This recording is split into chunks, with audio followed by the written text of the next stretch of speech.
ચોમાસા પહેલા વાવાઝોડું મચાવશે ગુજરાતમાં તબાહી। ગુજરાતના દરિયાઈ કાંઠાના અરબ સાગરના વિસ્તારોમાં નવા વાવાઝોડાને લઈને ફરી એકવાર ડરામણી આગાહી કરવામાં આવી રહી છે। હાલ અત્યારે અરબ સાગરના દરિયાના માધ્યમ થકી હવાનું હળવું દબાણ આગળ વધીને ડીપ ડિપ્રેશનની અંદર પરિવર્તિત થઈને નવું વાવાઝોડું બનતું જોવા મળી રહ્યું છે। નવા વાવાઝોડાની અસરો હાલ ગુજરાતમાં ધીમી ગતિએ તીવ્ર બનતી જોવા મળી રહી છે, જેને લઈને તારીખો સાથે ગુજરાતમાં ક્યારે વાવાઝોડાની કેવી અસરો જોવા મળવાની છે, સાથે સાથે કયા વિસ્તારોની અંદર ભારે વરસાદની ચેતવણી આપવામાં આવી રહી છે, જેની જિલ્લાઓને લઈને વિગતસર અપડેટ આપવામાં આવી રહી છે। સાથે સાથે વાવાઝોડાની દિશા કઈ તરફ રહેશે, આ વર્ષ એટલે કે ચાલુ વર્ષ 2025 નું ચોમાસું ક્યારથી ગુજરાતમાં દસ્તક આપતું જોવા મળવાનું છે। હાલ ચોમાસું ક્યાં પહોંચેલું છે અને અત્યારે વાવાઝોડું ક્યાં સક્રિય બનીને ગુજરાતના વિસ્તારોની અંદર ક્યારે ત્રાટકવા માટે આગળ વધતું જોવા મળશે, જેની સંપૂર્ણ વિગત મેળવવાના છીએ। તે પહેલા ખાસ જાણી લો કે હવામાન વિભાગની નવી આગાહી પ્રમાણે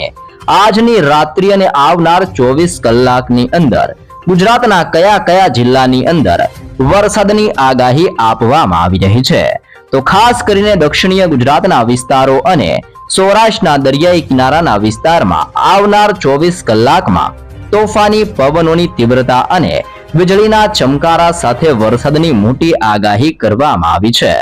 જેમાં પણ દક્ષિણીય ગુજરાતના જિલ્લાની અંદર દરિયાકાંઠાની અંદર ભરૂચનો વિસ્તાર, આમોદના ક્ષેત્રોથી રાજપીપળાના વિસ્તારોમાં,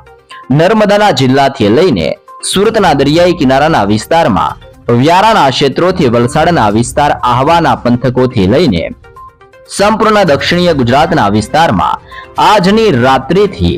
આવનાર 24 કલાકની અંદર ગુજરાતની અંદર દક્ષિણીય ગુજરાતના વિસ્તારોની અંદર વરસાદનું મોટું સંકટ મંડરાતું જોવા મળી રહ્યું છે।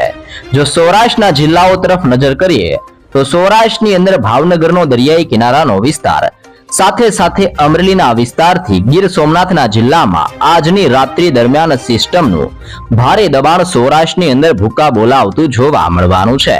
મધ્ય ગુજરાતની અંદર દાહોદના ક્ષેત્રોથી લઈને છોટા ઉદેપુરના વિસ્તારને વડોદરાથી લઈને ગોધરાના વિસ્તારની અંદર પણ રાત્રિ દરમિયાન વરસાદની મોટી આગાહી કરવામાં આવી રહી છે। તેવી જ રીતે ઉત્તરીય ગુજરાતના જિલ્લાની અંદર ઘોર અંધારપટની વચ્ચે ખાસ કરીને સાબરકાંઠાના વિસ્તારથી અરવલ્લીના વિસ્તારોની અંદર પણ વાદળ છવાયા વાતાવરણ સાથે અને આંધી તુફાન વંટોળની સાથે આજની રાત્રિથી આવનાર 24 કલાકની અંદર વાવાઝોડા અને પ્રી મોન્સૂન એક્ટિવિટીની સાથે સક્રિય બની રહેલા નવા માવઠાને લઈને ગુજરાતમાં ફરી એકવાર વરસાદનું જોર વધતું જોવા મળવાનું છે। સાથે સાથે ચોમાસાને લઈને પણ ભારતીય હવામાન વિભાગ દ્વારા નવી નકોર આગાહી કરવામાં આવી રહી છે। ચોમાસું અત્યારે અંદમાન અને નિકોબારના દરિયાઈ કાંઠાના વિસ્તારોમાં ત્રાટકીને ભારત દેશ તરફ ગતિ કરતું જોવા મળી રહ્યું છે। સાથે સાથે હવામાન વિભાગની આગાહી પ્રમાણે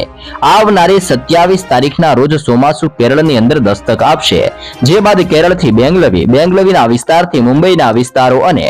મુંબઈના વિસ્તારથી ગુજરાતના વિસ્તારો સુધી ચોમાસું પહોંચતા આવતા મહિનાની 15 તારીખથી લઈને 20 તારીખની વચ્ચે ચોમાસાની એન્ટ્રી ગુજરાતમાં જોવા મળવાની છે,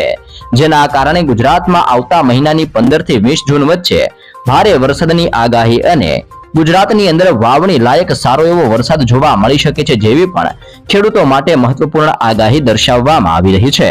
સાથે સાથે વાવાઝોડાની સક્રિયતાની માહિતી મેળવીએ તો આવનાર 23 તારીખથી વાવાઝોડું અરબ સાગરના દરિયાની અંદર સક્રિય બનતું જોવા મળવાનું છે। તમે જોઈ શકો છો 23 તારીખના રોજ વાવાઝોડાની તીવ્ર અસરો અત્યારે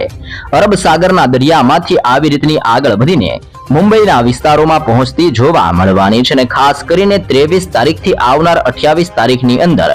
આ નવું વાવાઝોડું ગુજરાતની અંદર આંધી તુફાન વંટોળ અને વીજળીના ચમકારાની સાથે કડાકા ભડાકા સાથે મેઘતાંડવ ગુજરાતમાં લાવતું હોય તેવા દ્રશ્યો ગુજરાતમાં જોવા મળવાના છે। તે જ સમયગાળા દરમિયાન બંગાળની ખાડીના દરિયાની અંદર પણ હળવી નવી હલચલો સક્રિય બનતી જોવા મળવાની છે અને બંગાળની ખાડીના દરિયાની અંદર પણ હવાનું હળવું દબાણ સક્રિય બનતું હોય તેવા દ્રશ્યો જોવા મળી શકે છે. આમ એક તરફ હવાનું હળવું દબાણ અને બીજી તરફ વાવાઝોડાનો ખતરો ગુજરાત ઉપર ટોળાતો જોવા મળવાનો છે. આમ રાજ્યની અંદર નવી સિસ્ટમો સક્રિય થવાની સાથે રાજ્યની અંદર બપોર દરમિયાન ગરમી અને બફારાનું પ્રમાણ જોવા મળવાનું છે, પરંતુ રાત્રિ દરમિયાન આંધી તુફાન વંટોળ જેવા ભયંકર પવનો ગુજરાતમાં ફૂંકાતા જોવા મળવાના છે અને નવા માવઠાને લઈને નવા વાવાઝોડાને લઈને ગુજરાતની અંદર ખાસ કરીને 23 તારીખથી 28 તારીખના રોજ ભારે વરસાદની આગાહી કરવામાં આવી રહી છે. જોકે તે ઉપરાંત ગુજરાતના ભિન્ન વિસ્તારોની અંદર આજથી લઈને આવનારી 23 તારીખ સુધીની અંદર હળવાથી ધીમા અને મધ્યમ વરસાદની આગાહી કરવામાં આવી રહી છે. આમ ગુજરાતની અંદર આજથી ખાસ કરીને આવનારી 28 તારીખ સુધીમાં ફરી એકવાર વરસાદીય માહોલનો નવો રાઉન્ડ સક્રિય બનતો જોવા મળવાનો છે, જેમાં ગુજરાતના તમામ વિસ્તારોમાં હળવાથી મધ્યમ વરસાદની શક્યતાઓ દર્શાવવામાં આવી રહી છે. આમ હવામાન વિભાગ અને વાવાઝોડાની સાથે ચોમાસાની સચોટ અપડેટ મેળવવા માટે ચેનલમાં નવા છો તો ખાસ કરીને ગુજ્જુ માહિતી યુટ્યુબ ચેનલને ખાસ દર્શક મિત્રો સબસ્ક્રાઇબ કરી લેજો.